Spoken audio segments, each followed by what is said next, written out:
This is an exhaust manifold stud off well, these are pretty much common across all Ford engines, but this one came off of the Duratec V6. Well, like I said, you'll find these on pretty much every Ford engine ever since the 1980s. They use almost identical ones on Ford CVHs. That's why I'm making the video. Only difference is the CVH ones don't have this hex head on the top for installation, which I wish they had. However, you can pull these out of a Duratec head, use them in pretty much any Ford head you want, as long as someone hasn't already broken a stud off or ruined the threads. Well, what happens? Well, this is an exhaust stud, like I said, and you can see the shiny end of the threads.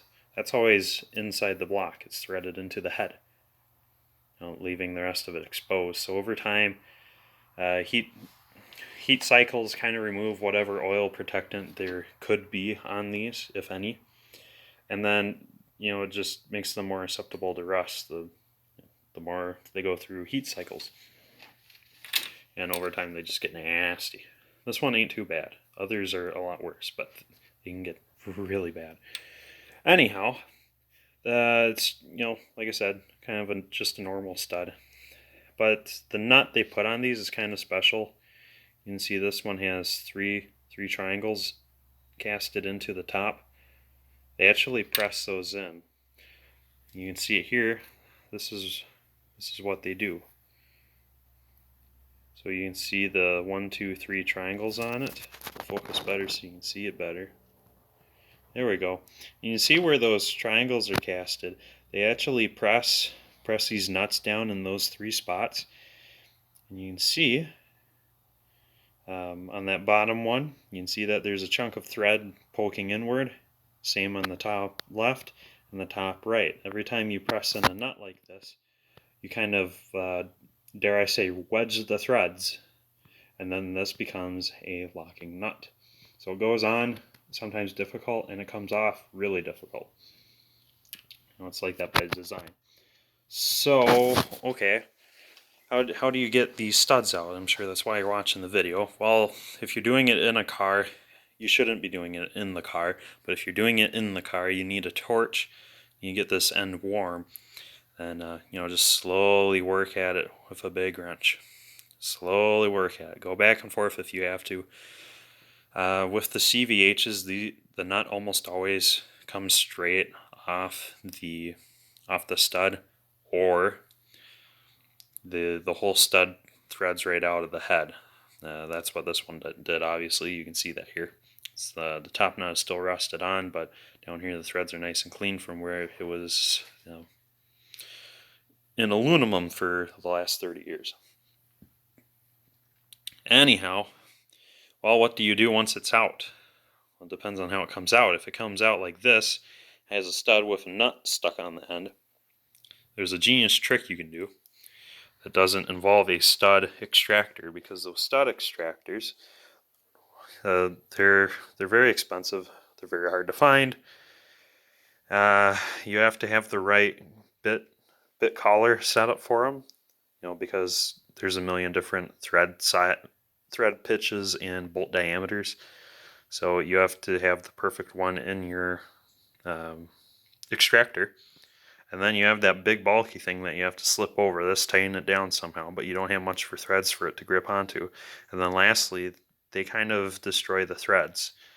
They don't always destroy the threads, but they do hurt the threads every time you use them on a stud of any kind, because they're designed, they slightly offset the threads because it's a 3-piece chuck, kind of like a drill, and each one of those chucks has a set of threads that are slightly offset, so that when you grip that thing down, it bites on the stud hard.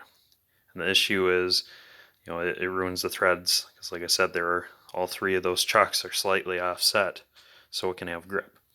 If they were all perfectly in line, this bolt would just, when you go to turn it left, the stud would come right out of that extractor. So that's kind of how it is, the nature of the beast, they dare say.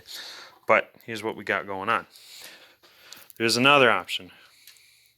I got a few spare nuts lying about. These are the same size and thread pitch as the stud, which I believe is like a M8 by 1.25. Pretty sure that's what the bolt diameter and pitch is.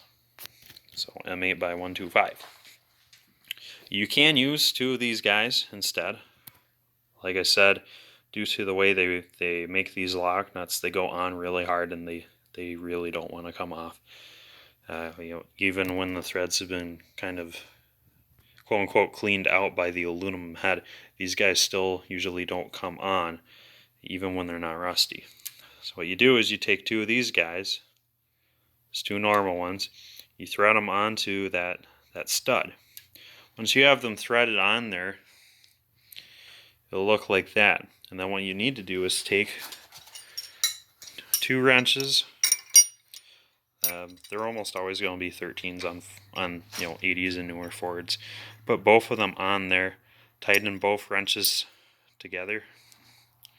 So your top one will go righty-tighty and your bottom one will go lefty-loosey. And between the two, you crank down on it really hard. That's never going to let go of the stud. So then you can either put one of those bolts, preferably the top one, put it on your normal wrench, and then you can put your second wrench on top of this nut.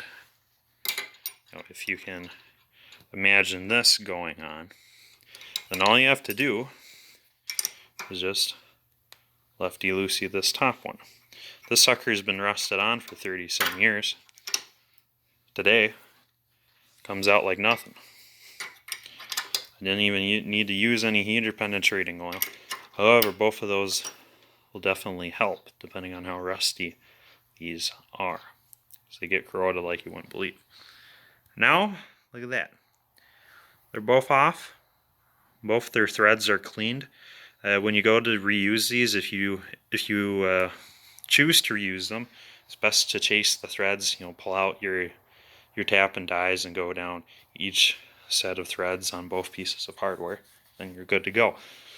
Once you're done, simply put 2 wrenches down on those nuts again and twist them the opposite way. So your top one goes lefty-loosey and your bottom one goes righty-tighty. They'll separate, and then you can just grab the stud by the hand, grab the nuts by the hand, and twist them right off. So it's a really easy thing to do that many people overlook. I overlook it once in a while, but it's usually just when I'm out of hardware. I don't know where these 13mm nuts came from. The M8 by 125s. I have no idea where they come from. I don't recall ever having them. But the normal manifold nuts rarely want to go back on and off again in a usable manner. So you go down to your Menards, Fleet Farm, Lowe's, hardware store, whatever, they'll have these. They're universal because it's 2020 now, but but that's how you do it. It couldn't be much easier. So you try that. Best of luck. You shouldn't have any issues, and we'll see you next time.